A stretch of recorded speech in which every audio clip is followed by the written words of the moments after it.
Hello guys, it's B. Welcome back to my YouTube channel, and today we are going to be talking about tunneling, a topic that is very split, very highly debated, very highly controversial topic in the Dead by Daylight community. And the reason I'm making this video is because I saw a video from another creator by the name of Scott Jund. I'm sure you guys have heard of him. And he made a video recently covering tunneling and basically said that it is not as big of a problem as people make it out to be. And that often when it does happen, it's rather the survivor's fault and not the killer's. And while I agreed with several things he said in that video, a lot of it I believe was misleading, for lack of a better term. And just to be clear, I like Scott, I like his videos, I like his content, I subscribe to him on YouTube, so this is absolutely nothing bad directed at him. I'm just sort of giving my 2 cents. So if you're not aware, in his video, basically he did a 50 game experiment where he took 50 games, or played 50 games as a survivor, and took data on them. Was somebody tunneled? Was it killer or survivor induced tunneling? Just basically taking data on the games regarding tunneling. And so I decided to do the same exact thing. But there were a few differences, a few things I caught in that video that I didn't really believe were, how do I say this nicely? Like, they weren't really truthful, okay? And the first one for that is his definition of tunneling. Okay, so let me read off the definition that Scott gave in his video. It was when the killer only goes after one person until they are dead. Now, in order to get this definition, he did a Twitter poll where he asked people, do you agree with this definition of tunneling? And people either said yes or no. The majority of people agreed with this definition, but I don't think this definition entirely encompasses what tunneling is. Because the voters in this poll were not given any other options, they were more likely to agree with that definition, in my opinion. And of course, like I said, most people did agree with that definition, but it doesn't really cover the entire issue. So I used a different definition of tunneling. We could go back and forth all day on what tunneling is. I don't necessarily disagree with his definition, I just don't think it's all-encompassing. And so the definition I decided to use for this experiment was when the killer consistently returns to the hook and chases the unhooked, not the unhooker. Okay? Because, and the reason I would use my definition over his for an experiment like this is because Scott's definition really only addresses somebody being tunneled out, when the killer chases somebody until they are dead. And while tunneling out is a bigger problem in terms of like when it does happen than tunneling in general, we don't just ignore tunneling in general. It makes the game unfun, it makes the game imbalanced, so we need to use an all-encompassing definition of tunneling that also includes when people aren't necessarily tunneled out. Because Scott has said this in his past videos, he said this in this video, survivor-induced tunneling is when the survivor who unhooks you just runs away or hides and essentially puts you in a position to be tunneled by the killer. And so I don't play like that. I'm sure people do, but I am the type of survivor to unhook, either heal them right there or heal them somewhere else, and then get on the next closest gen. That is what I do. So, I mean, Scott has said several times that if you get on a gen in the killer's face, they're probably not going to let it slide. And that's true.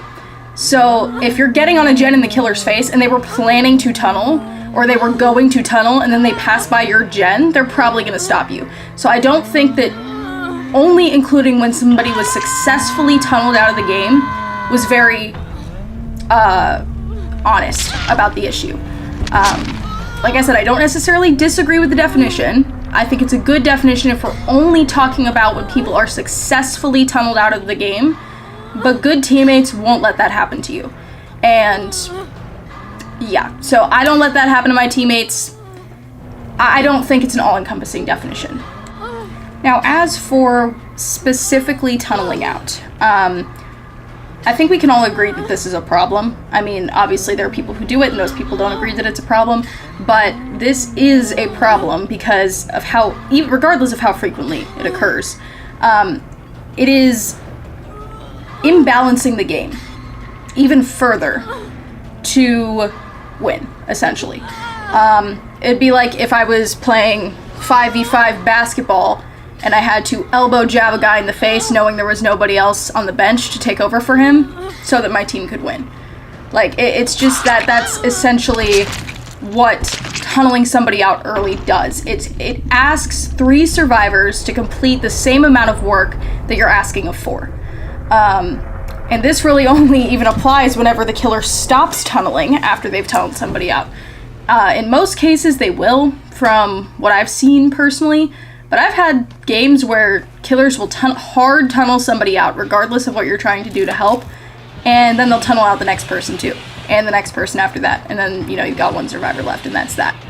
So, like, I'm talking 3 hook states on 1 survivor, 6 hook states on 2. Like, that is how some killers play. And even while that's not the issue we're addressing, it is an example of tunneling somebody out and what that can do to a game. The game is already balanced in killers' favors, at least at the MMR I play at. The only time where I would really disagree with that is in, like, comp level games.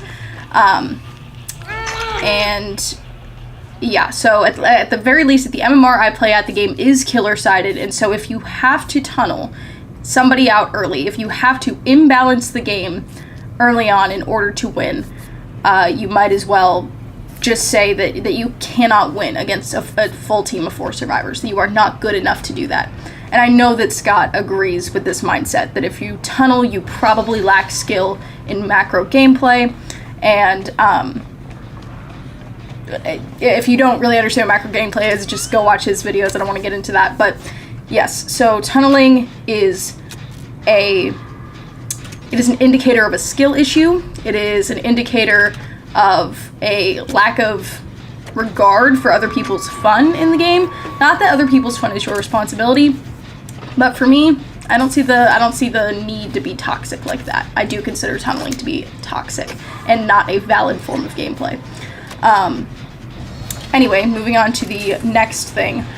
Other thing that Scott addressed in his video was the difference between survivor and killer-induced tunneling, which I quickly went over a little earlier, but we'll explain it more in depth. I will accept his differentiation between this and what it means, okay? So like I said, I'm not the kind of survivor to unhook somebody and then just, like, run away or hide and leave them in a position to be tunneled. I will do what I can, especially if they're dead on hook, and I'm not, to take hits, go for saves, like flashy saves, pallet saves. Like, I will do what I can to help that survivor. I'll do a gen in the killer's face. Like, I will do what it takes to make sure that survivor doesn't die.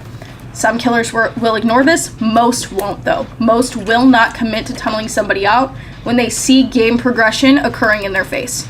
And I think this is a big part of why, not only the fact that Scott only included when a survivor was tunneled out, but also because Scott doesn't play like that. Scott doesn't allow his teammates to be tunneled out and just hide when the killer comes back. So I think that is a big tell of why what you'll see in the data is the way it is. But anyway, we'll go over what is considered killer-induced tunneling and what is considered survivor-induced, based on, because that is one of the data points I decided to take. Killer-induced tunneling is when the killer returns to the hook immediately or almost immediately after the unhook and chases the unhooked rather than the unhooker when both options are readily available, or leaving chase or slugging to go after a recently unhooked survivor.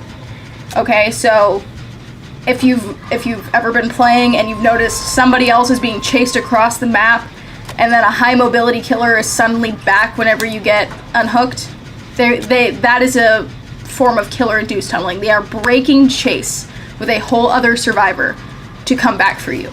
Another example of this is occasionally, not often, but occasionally, you'll be taking hits for a survivor who's being tunneled, and you'll get slugged. You will get slugged for trying to assist that teammate, and you will be on the ground bleeding out until another teammate comes to pick you up, and this killer just slugs you and keeps going, moving like towards that survivor that's being tunneled.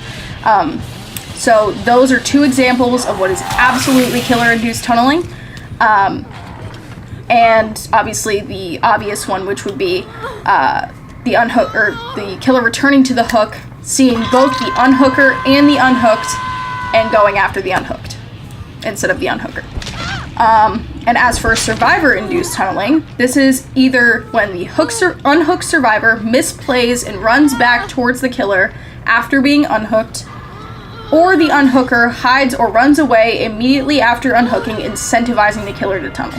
Okay, like, I'm sure we've all played with those survivors who just hide as soon as they hear the terror radius, and these are the survivors that put you in a position to be tunneled. This is survivor-induced tunneling.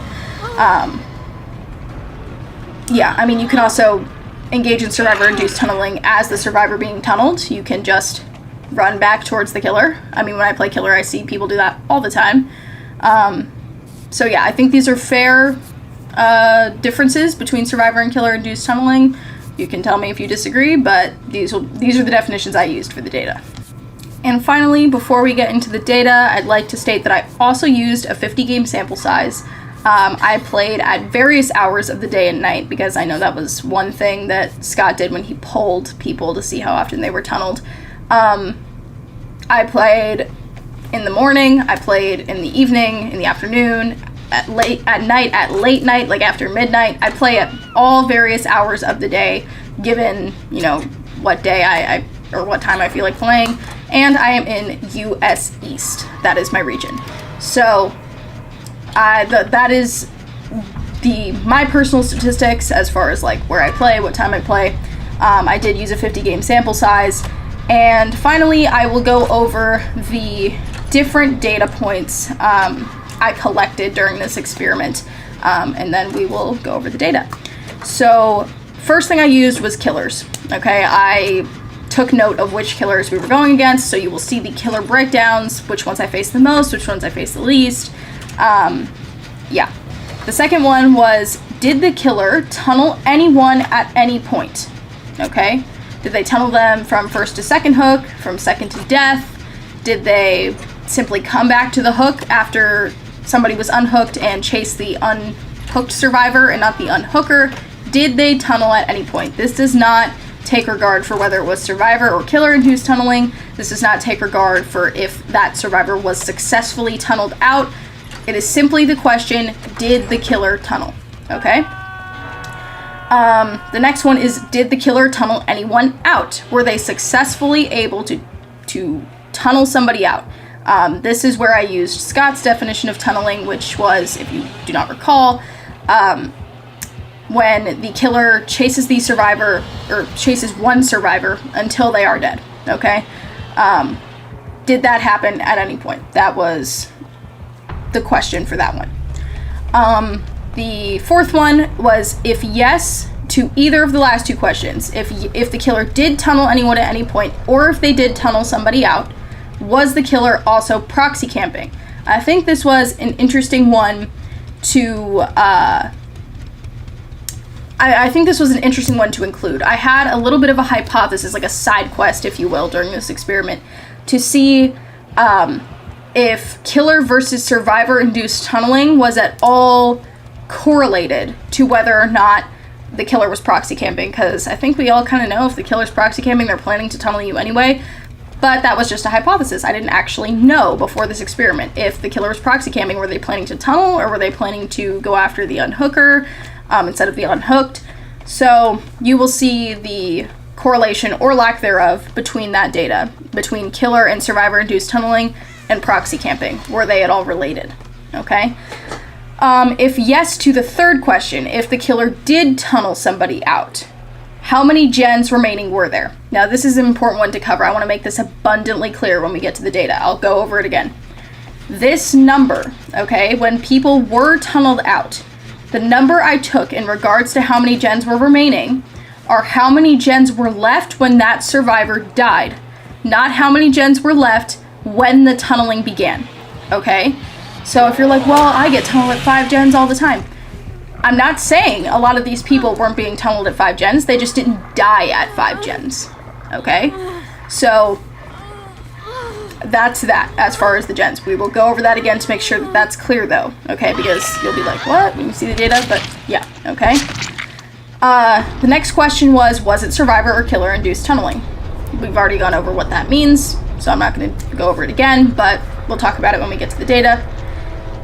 And the final question is, when the first survivor died, regardless of if they were tunneled or not, okay, just when that first survivor died, how many total hook states did the killer have?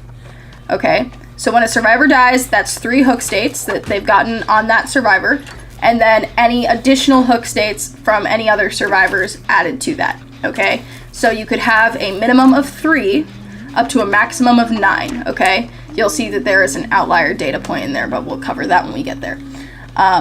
So when the first survivor was sacrificed or died in some way, how many total hook states did the killer have? This can be a really good indicator of whether or not the killer was tunneling, because if they only had 3 total hook states, they were tunneling, okay? So we'll get into all that data here now. So first I'm just going to go ahead and show you the data, and then we will go over the analyzation of it. So here on the screen you can see the killer's face breakdown. This is just which killers I faced the most, which I faced the least. Looking at this, you can see that the killer I faced the most, I mean, it was still only 10% of my games, but 5 out of 50 was the Huntress, okay? Not really surprising, she has like an 8% pick rate, I think, so 10% is not that far off. Next is the graph on whether or not the killer tunneled, okay? I had 3 different bars for each killer, and that is if the killer tunneled but did not tunnel somebody out successfully, did not tunnel at all, period, and tunneled somebody out. Looking at this, you can see there are several bars that are higher than others, and I will be sure to go over that in the analysis, since it's pretty hard to go over just right now. Next, we have the pie chart breakdown, not regarding the killer, but did somebody tunnel, or did the killer tunnel somebody, regardless of if it was tunneled somebody out or not. Here we can see the breakdown of killers that did tunnel but did not tunnel somebody out successfully, tunneled somebody out, and did not tunnel. Looking at this, it's already not looking good, okay? We'll go over it more in the analysis though. Next, we have the breakdown between survivor and killer-induced tunneling. This was rather shocking. I figured that survivors would be a lot more at fault whenever somebody was being tunneled than they actually were. About a 75-25 split. That's in favor of killers. That's really shocking and disturbing, genuinely. Next, we have the breakdown of the number of generators that were left when a survivor was tunneled out successfully. Once again, this was the number of generators left when that survivor died, not when the tunneling of that survivor began, okay? We have 0 through 5, and not what I expected, but interesting. And then we have the number of hook states that each killer had when their first survivor was sacrificed, okay? As you can see, we do have a data point for 2, which I said that I would address when we got to this. And if you can't read that little note at the bottom, I'll tell you what it says. Basically, that data point is from a game against a Mori Myers where somebody was on struggle hook when he moried his first survivor. Nobody else had any other hook states, including the survivor that was moried. So only the 2 hook states from the survivor that was on struggle hook were counted. Because a mori doesn't, like, if you're mooring somebody with no hook states, it doesn't really count that you have hook states. So yeah, that is the breakdown. This was refreshing to see, I will say that much, but we'll cover that more after the analysis. And then we have the camping versus not camping breakdown. I will get to this more in the analysis, but does this pie chart look familiar to you at all? If you can figure out what I'm getting at here, congratulations. And now we will go over the analysis of this data. So, as you know from looking at the first bar graph, the killer I faced the most was the Huntress. Okay, not really surprising. However, I faced her 5 times out of 50 games, so in 10% of games, and all 5 of them tunneled. All 5 of them.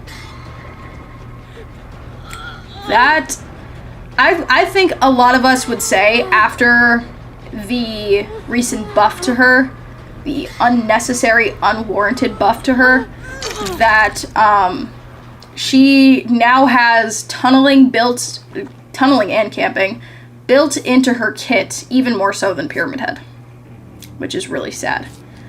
The next one was the killer who tunneled but didn't tunnel someone out the most was Huntress.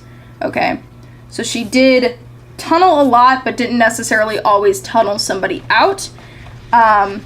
The killer who tunneled someone out the most was actually a 3-way tie between the Huntress, the Plague, and the Wraith. The Wraith I almost understand, very weak killer.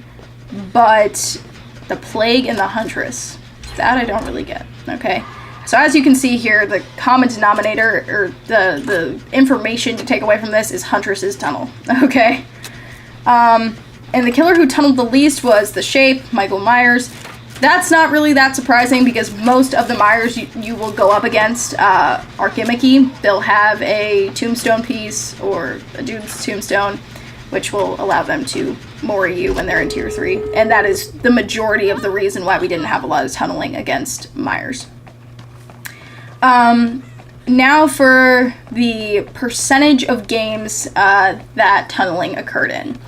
If you do not see Scott's video, I'll tell you right now. In his games, somebody was tunneled out, because that is the definition he uses, in 10% of games. So not a whole lot, okay? In my games, somebody was tunneled out 30% of the time. Almost 1 in 3. That is absolutely insane. 30%, okay? The killer did not tunnel at all, though, in 38% of games. Wish that number was higher, but that's okay. 38% of games, nobody tunneled. And tunneling occurred as a collective. Both tunneling in general and tunneling somebody out occurred collectively in 62% of games.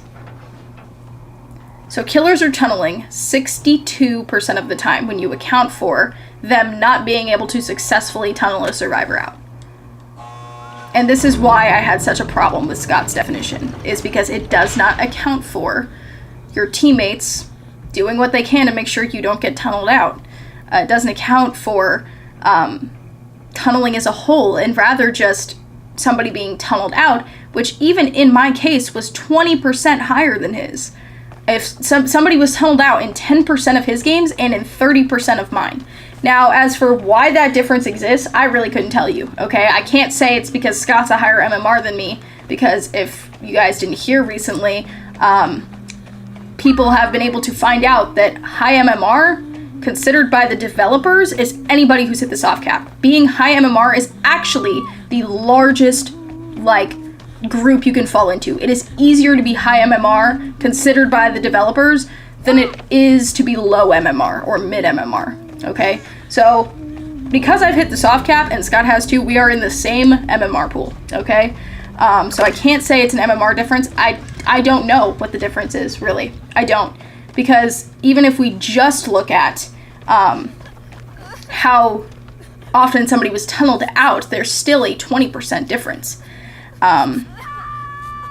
So yeah, I mean, 62% of games had tunneling of some kind, 30% of games had somebody tunneled out, and only 38% killers did not tunnel at all, which is just truly disheartening. I mean, it just goes to show how little skill a lot of these players have or want to gain. I mean, if you just play for fun, great, but I mean, I don't see how that's fun. I mean, I play killer too, and I never tunnel. It's just not fun. All right, next we have that out of the games somebody was tunneled, it was survivor-induced 25.9, we can round it up and call it 26% of the time. The tunneling was killer-induced 74% of the time. Another difference between me and Scott right there. So, because Scott only had tunneling somebody out occur in 10% of games, or 5 games total. He had said that tunneling was survivor-induced in 3 of those games and killer-induced in 2, which is obviously much different than my statistics. Mine is like a 75-25 split, essentially, like 1/4, 3/4. In 3/4 of the games where somebody was tunneled, it was killer-induced. And once again, this was very generous, I believe. The definition I used for killer-induced tunneling was quite generous. It required the killer to literally break chase with or slug somebody else and return to the hook in order to be considered killer-induced tunneling, as well as if they just returned to the hook and simply chose to chase the unhooked survivor instead of the unhooker, when both options were readily available. So it is much different than Scott's data, although I can't say I'm surprised. I really can't. Next was the most common time for killers to tunnel someone out, was tied at 0 and 2 remaining generators. Okay, so once again, this is the amount of generators that were left when that tunneled survivor died, not when the tunneling began. Okay, I don't have data for when the tunneling began. I was really only paying attention to when the survivor died. And once again, that was a tie between 0 and 2 gens. So killers were most likely to tunnel somebody out or successfully get that tunneling kill, either in the end game when there was 0 gens left or at 2 gens. Really not that bad. I don't think it's crazy to expect 3 survivors to repair 2 gens. It's crazy to expect 3 survivors to repair 3, 4, or 5 though. So yeah, I mean, it's not really that crazy. The mean number of generators remaining when the killer tunneled a survivor out was 1 2/3. So that is the average number of generators that were left between all games where somebody was tunneled out. And that's 1 2/3. Not crazy. I mean, that means that the survivors were playing well enough to stay alive that long, or it means that the killer didn't start tunneling until the game started looking bad for them. I mean, obviously there are killers who tunnel from the start, but I will say one thing I noticed is that based on this generator data, that killers were far more likely to tunnel when they were in a bad position rather than just tunnel to tunnel. So that gives me hope. The next one was the most common number of hook states the killer had when they sacrificed their first survivor was 6, okay? This could mean, or to me this means, right, when I think of 6 hook states with 1 survivor dead, I think 3 on the dead survivor and then 1 on every other survivor. That adds up to 6. Personally, I'm not going to be upset if somebody is dead when the killer has hooked everybody at least once. Okay? I call that playing fair. I don't see that as a bad thing at all. 6 is a really good number to be at. If we were at 3, 4, 5, I'd be like, okay. 6 is like the minimum number of hook states where I consider, okay, this killer played pretty fair, you know? They could have played fairer, like if they went for 9 total hook states when their first survivor was dead, which is the max you can have. But 6 is good. I'm not going to complain about that. And the mean number of hook states the killer had when they sacrificed their first survivor was 6.3636. So right around the same as the mode. The mean was pretty much the same as the mode. That's, once again, pretty good. But if you go back into the video and look at the bar graph for this section, the hook states section, I can just put it on the screen again. You can see that most of those data points surround 6 through 8. It's not like 6 just happens to be both the mean and the mode. There's a reason for that, and that's because there is a cluster of data around 6 hook states through 8 hook states, which is good. That is a good thing, okay? The only way this would be really bad is if they got everybody to death hook except one person and then tunneled that one person out. I mean, that's the only way I could see that being bad, but if that's really the case and you're not doing gens to progress the game, that's kind of like survivor-induced tunneling, I would call that. And the final data point, when the killer tunneled, 70% of the time they were also camping the hook, either proxying or face camping, okay? Because, you know, in the end game and stuff like that. Okay, so going back to this, I remember I said, does this data point look familiar to you guys? The 70-30 split between camping and not camping. I asked you if the pie chart looked familiar. So we'll go back and we'll look at it. Okay, here's the pie chart, 70-30 split for camping and not camping. And this is the pie chart for killer versus survivor-induced tunneling. Okay, they're almost identical. There is only about a 4 percentage point difference in these numbers. And I take issue with that. I think that my hypothesis was that if a killer was engaging in killer-induced tunneling, the chances that they were also proxy camping were very, very high. Okay? So basically, I made a correlative hypothesis between camping and killer-induced tunneling. Okay? Those two were correlated in my hypothesis, and they came out to be correlated in the data as well. So if you're being proxy camped, basically what this data says is you can also expect to be tunneled while this killer also ignores the survivor that, or the survivor or survivors trying to help you. If there are survivors trying to help you. So that is something that, while not entirely on the topic of tunneling, is something that needs to be discussed, okay? Because it does cause tunneling. We can make that assumption, even though it's correlative data, we can't really assume it's causative, right? But when the numbers are that close, I would ask what else would be causing the killer to tunnel, right? So I think it's pretty insane that tunnelers, like that are tunneling somebody out, are also camping. There is no counterplay to these situations in solo queue. There just isn't, and the majority of people play solo queue, or with like one other person. Okay, most people aren't playing with a full 4-man Swift. They make up about 3% of all Survivor teams. So in 97% of games, there is no counterplay to a camping huntress who's holding her hatchet up from 17 meters away, preventing anybody from getting at you. There's no counterplay to an overdrive Billy chainsaw across the room from you, not raising your bar. It is a whole other issue on its own. I feel like when they introduced the anti-face camp bar, there were a lot of problems around that. And I don't mean like with creating it. I mean with the way they went about it. Okay? The anti-face camp bar, first of all, the radius is too small. Okay? Especially against killers like Huntress or Billy.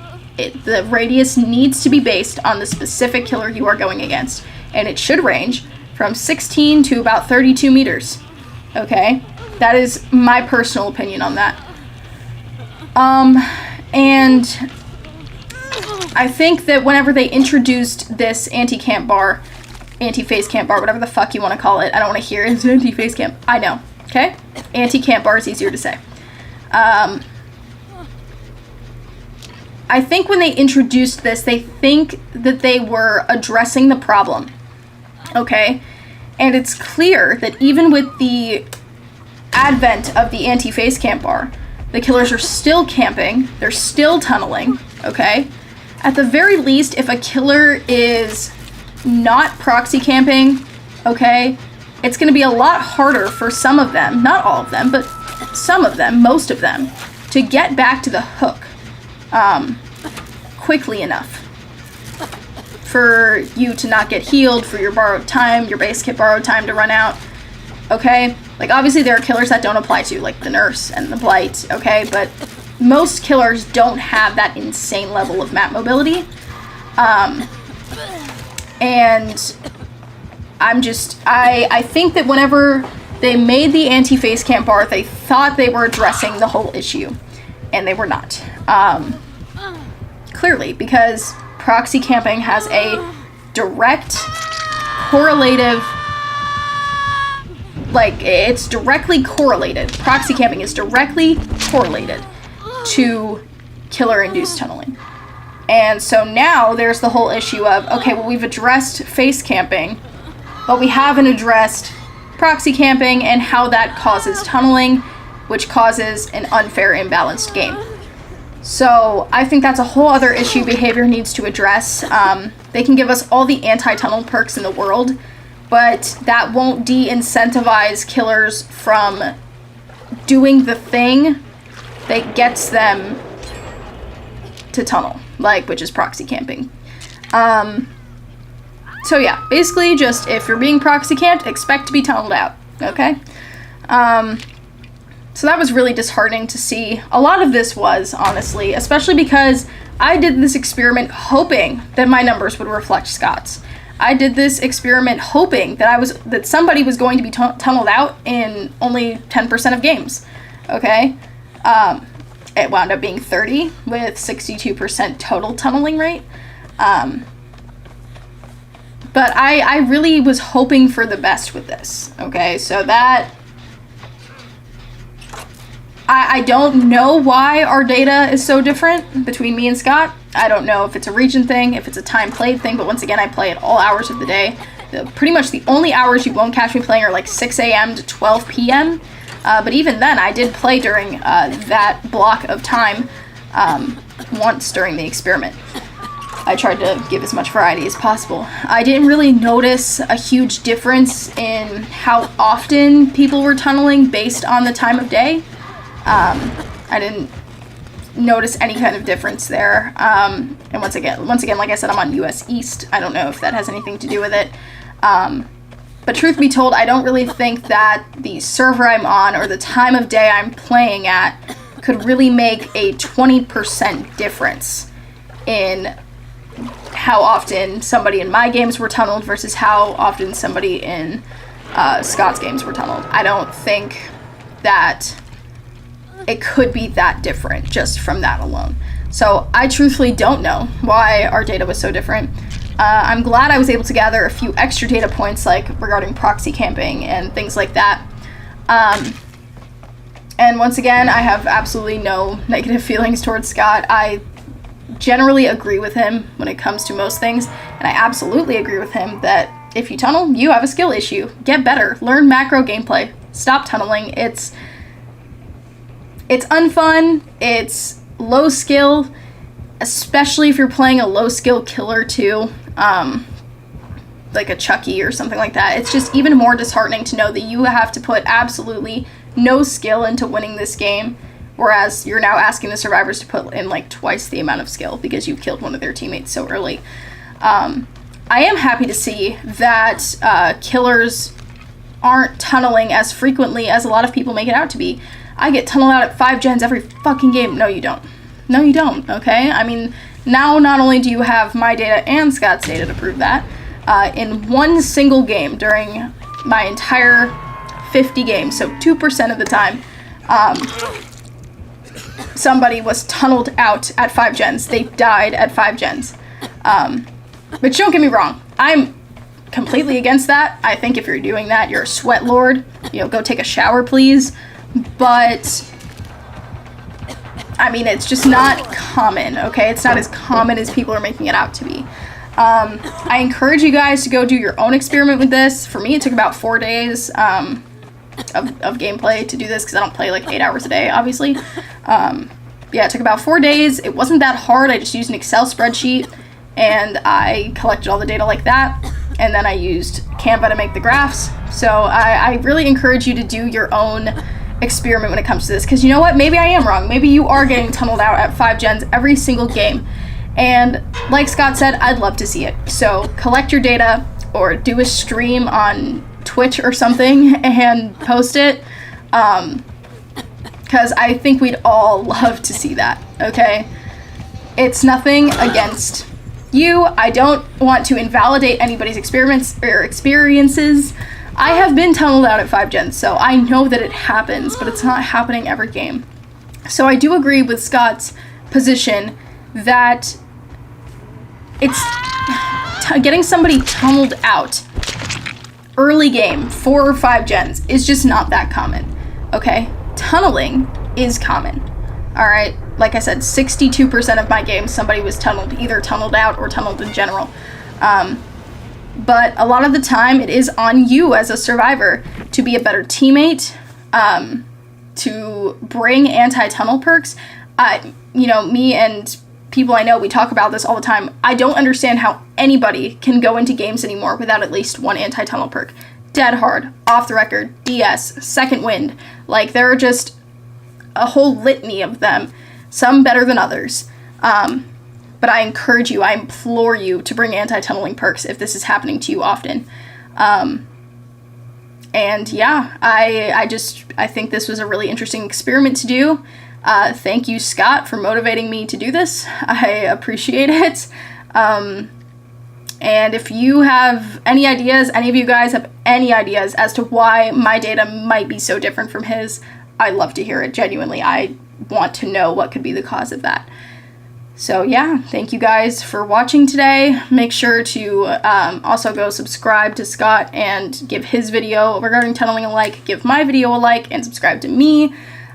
Go follow my other socials, which are linked down in the description, and I will see you guys next time. Bye.